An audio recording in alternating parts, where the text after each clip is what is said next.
Okay. We back with another solo leveling video.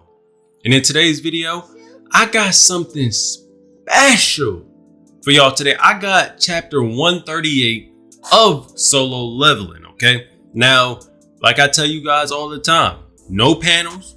I'm not reading it to y'all. Y'all can read along with me, but I'm not doing that, okay? Because I'm not trying to get no more copyright strikes from Happy Tunes, okay? So, also, if you guys have been wanting to listen to my solo leveling light novel readings, they are on my Patreon. Any membership level that you join on my Patreon, you will have access to all of them. And I will be posting the newest chapter on my Patreon this week. So make sure you guys join my Patreon, okay? And I will be doing more reactions to other stuff on the channel very soon. I've been on my second channel. If you guys haven't already, go ahead and subscribe to my second channel. It's called Stay Up Late. I do a lot of SCP reactions and a lot of SCP readings. I think that you guys will really enjoy them. But first things first, if you're new to my channel or for some odd reason you're just not subscribed, and I don't know why you wouldn't be subscribed to me, go ahead and hit that subscribe button and turn on post notifications so you don't miss a upload from you, boy. And make sure you guys hit that like button. And make sure you guys comment down below, because y'all know your boy love talking to y'all in the comment section, okay? But we got chapter 138 of the solo leveling webtoon. Okay, I'm ready for it.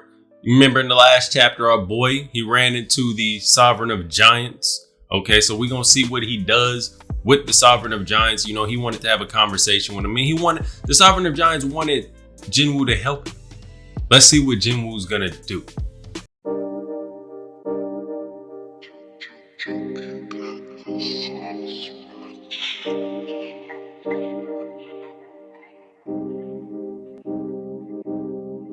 So starting off, I'm going to give you guys this video raw. I'm going to do minimal edits, probably around the time that I'm not talking too much. It's probably because I'm reading.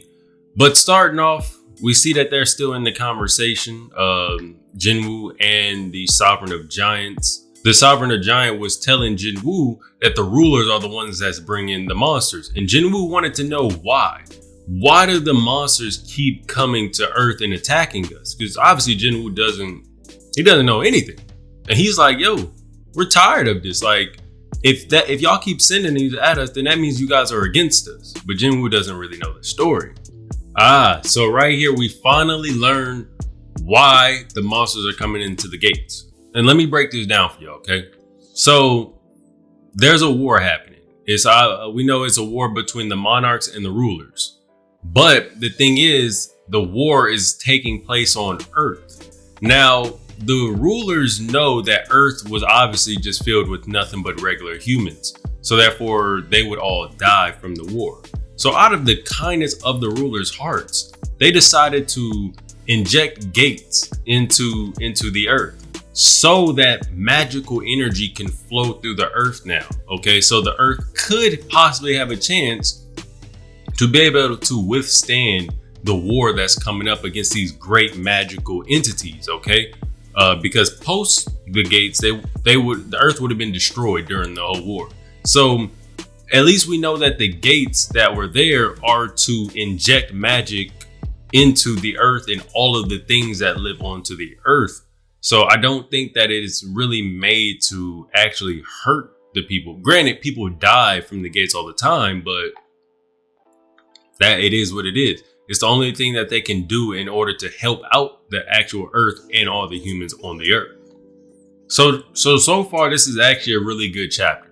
And it's not even about the illustrations, okay? It's about the information that we're being given. So the monarch of the beginning, or sovereign of giants, whatever you want to call him, he's informing Jinwoo like, yo, you don't have much time left. Like, this world will soon be a living hell, like, once this war starts. And the war seems to be like it's going to be escalated once they figure out that Jinwoo has come in contact with the Sovereign of Giants, okay? And they probably know that the Sovereign of Giants is giving him information about it. So that's going to cause them to want to intervene and get rid of Jinwoo.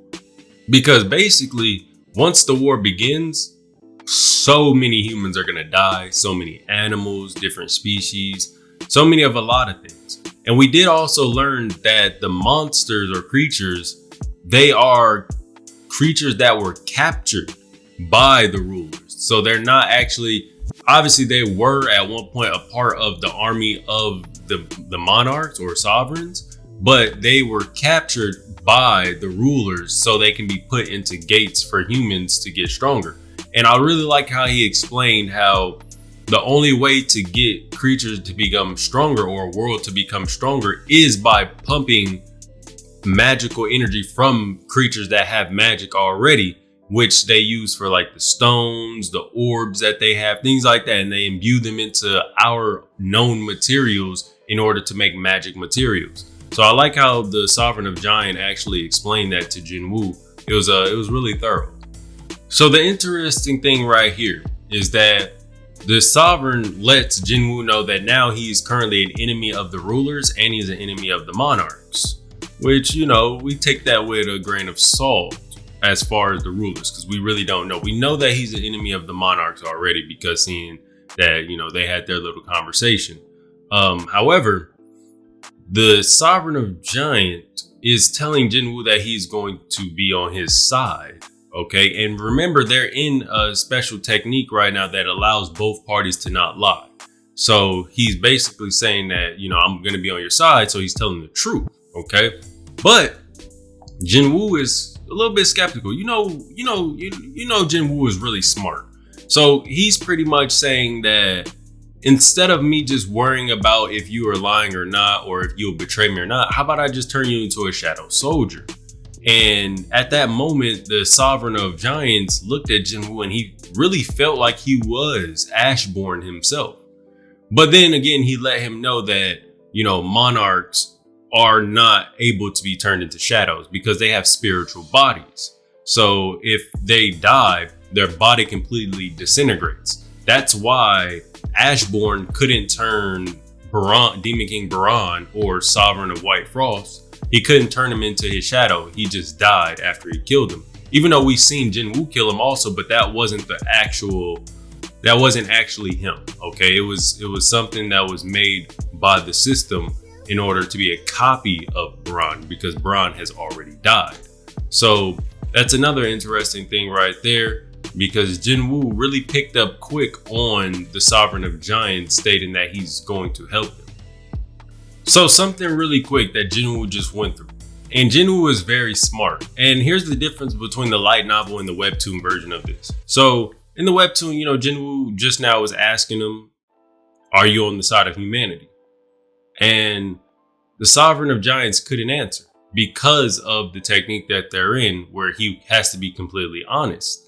Now, Jinwoo did spot the crystal that was embedded in the back of his head, which the rulers implanted there to give him the signal to kill all humans at all times. So it was really good of Jinwoo to ask him, are you on the side of the humans? Because Jinwoo isn't on the side of the monarchs or the rulers. He's on the side of the humans because that's what he is. So he wants to protect the humans. Now, he started to slowly cut the chains of the Sovereign of Giants because, you know, he was going to free him. But he still felt uneasy and queasy in his stomach and his heart because his gut was telling him, don't do it. You know, so in the light novel, Jinwoo actually got very close to unshackling him. Like, he was really fighting in his head, should he or should he not, but his body was still acting. So after that, he realized that once he didn't respond to him when he asked him about is he on the side of humans, Jinwoo knew what was up. He knew that he had to kill him. It's just entirely too dangerous to keep a foe this strong. And Jinwoo knows how strong he is. The Sovereign of Giants is currently stronger than Jinwoo right now. So Jinwoo was like, I gotta get rid of you, bro, because you're way too powerful. And I don't know if you will end up betraying me eventually. Because even though he's saying under complete honesty that he will fight on his side, it doesn't mean that he can't betray him afterwards. So you know my boy Jinwoo smooth. He had to smoothly kill the giant. the Sovereign of Giants. He had to smoothly kill him. And we figure out that his name is actually Regia. And Jinwoo actually received something. He didn't receive the Shadow Soldier, but he received a little crystal looking thing. So I can't remember what it actually is, but he defeated the dungeon boss. So my boy finally gets to leave. He's finally done with the giant arc in Japan because he's finally killed the last giant. But before the Sovereign of Giant died, he literally wished death upon everything that Jinwoo wishes to protect. Obviously, he's saying that for his last words because he knew Jinwoo was about to kill him. So Jinwoo cuts off his head, and then he starts getting calculating EXP. And he was getting so much EXP that the system told him it's going to take some additional time to calculate everything and add it to your levels. Now we figure out that Jinwoo gains about like 7 or 8 levels, which is really good for Jinwoo at this stage because currently right now, he is now level 122. And that's pretty high. So now that is over, my boy, he done, bro. He can finally relax a little bit, go finish with getting the rest of the giants and do his thing. So we finally get our first look at Christopher Reed, and my boy got on some Crocs, he's smoothing. So Lady Selner and what's his name, Adam White, pushes up to his crib to let him know something about Madame Selner having visions recently in dreams that he will die soon. And mind you, Christopher Reed is a S rank hunter. He's a nation level hunter. He is the equivalent of a nation, okay, to America. He works for America, but he is his own nation, so therefore he doesn't really, he works when he wants to work. And I thought Christopher Reed would be a little bit bigger than he is, like buff, but he's rather slim. I mean, he's probably swole and stuff, but he's rather slim. In my head, I always thought of a different design, but I like his design. I think it's pretty cool. I rocks with the Crocs that he got on also. But that was the end of the chapter. I actually enjoyed chapter 138. It was a very informational chapter, if you might say. It wasn't really much action or anything, but we should be getting into more action soon. If you guys enjoyed this video, make sure you guys leave a like, comment, subscribe. I'm out of here, y'all. Peace.